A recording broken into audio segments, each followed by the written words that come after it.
question. Could you describe the actual process of the mining?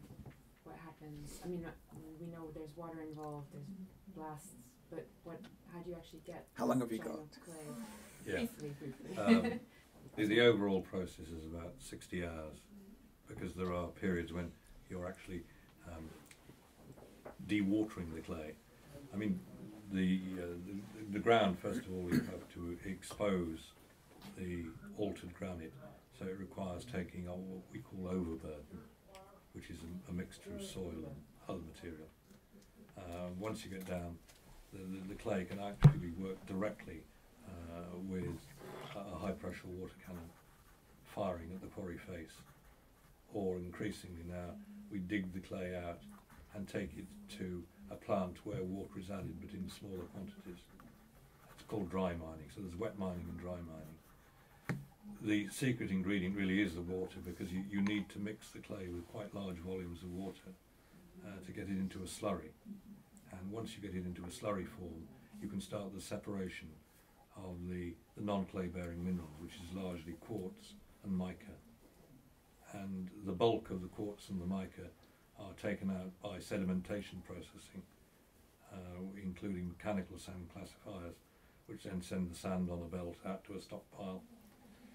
We use cyclones, a Dyson, basically, to remove some of the mica, not all of the mica.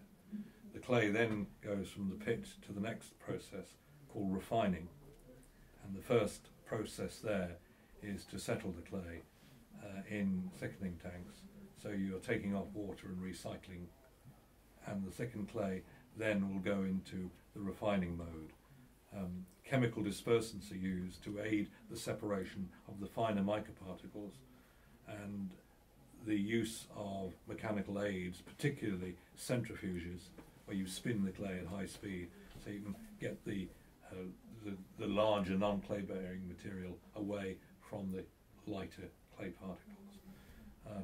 The processing also involves, in some cases, grinding, so we can actually alter the particle size of the clay by a wet grinding process, and it involves the use of chemical bleaching aids to improve the whiteness, and also magnetic separation to improve the whiteness, because the large problem with brightness is the presence of iron, which causes yellow staining in the clay.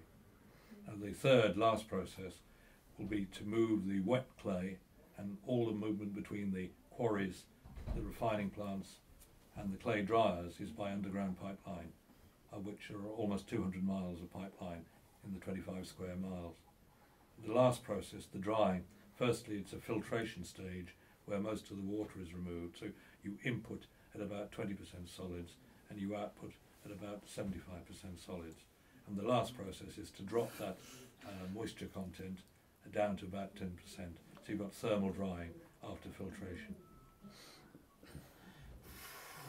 And that's 60 hours, I mean, presumably that's not continuous 60 hours. No, because the longer stages are where clay is settling in tanks. Sits, yeah. Sitting, yeah.